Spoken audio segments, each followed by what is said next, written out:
Sementara itu calon gubernur Jakarta nomor urut 1 Ridwan Kamil bantah Provinsi Jawa Barat menjadi provinsi termiskin di Pulau Jawa. Saat menjadi gubernur Jawa Barat, anggarannya sempat difokuskan untuk penanganan COVID. Sementara Dharma Pongrekun menyatakan sebagai pemimpin harus mengerti COVID tersebut isu kesehatan atau agenda politik global. Saya kira datanya mungkin keliru, Pak. Silakan dibaca lagi. Termiskin di Pulau Jawa bukan Provinsi Jawa Barat, provinsi lain di Pulau Jawa, silahkan dibaca lagi. Yang kedua, waktu saya memulai jabatan sebagai Gubernur Jawa Barat, desa tertinggal dan desa sangat tertinggal itu ada 1.100. 5 tahun kami bekerja dengan pemerataan ekonomi, dengan ekonomi digital desa, dengan program-program pemberdayaan pesantren-pesantren di desa. Hasilnya Pak Dharma, dari 1.100 desa tertinggal, sangat tertinggal, di akhir jabatan kami jumlahnya menjadi 0. Kami berhasil mengenolkan desa miskin, tertinggal sangat tertinggal, sehingga mendapatkan penghargaan tertinggi dari Kementerian Desa karena inovasi-inovasi pengentasan kemiskinan. Yang kedua, kami merasa bahwa Jawa Barat memang berbeda dengan Jakarta.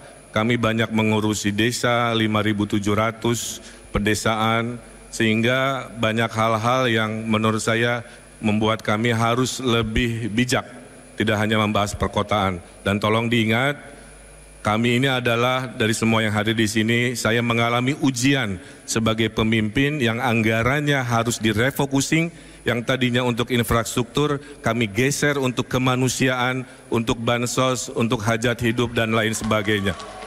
Dan selama kekurangan dana seperti itu, kami mendapatkan penghargaan dari UNDP sebagai provinsi terbaik penanganan COVID di Asia Pasifik. Terima kasih. Seandainya saya menjadi seorang gubernur, jijik saya kalau saya bodoh, jijik saya kalau saya pengecut, jijik saya kalau saya pengkhianat. Maksudnya apa?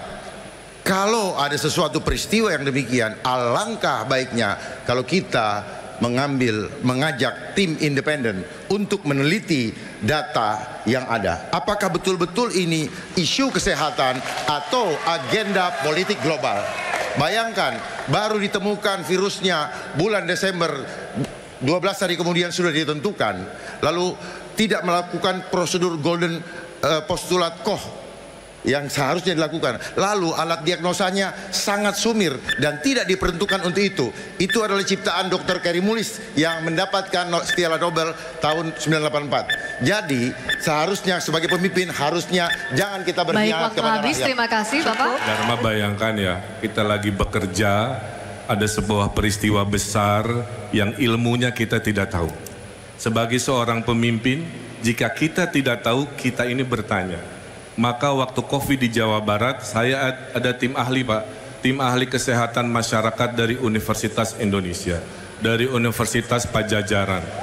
Kami 7 kali Zoom meeting dengan seorang dokter Indonesia yang kerjanya di WHO untuk menyinkronkan apa yang menjadi data-data dan apa yang kami alami. Yang kedua, sebagai gubernur, kami harus taat kepada yang namanya pemerintah pusat. Dalam hal ini tentu sekarang kalau gubernur, kita akan hormat taat kepada Bapak Prabowo Subianto. Nah, karena provinsi itu adalah bagian delegasi, salah satu tugasnya dari pemerintah pusat untuk apapun termasuk krisis-krisis di Indonesia. Terima kasih.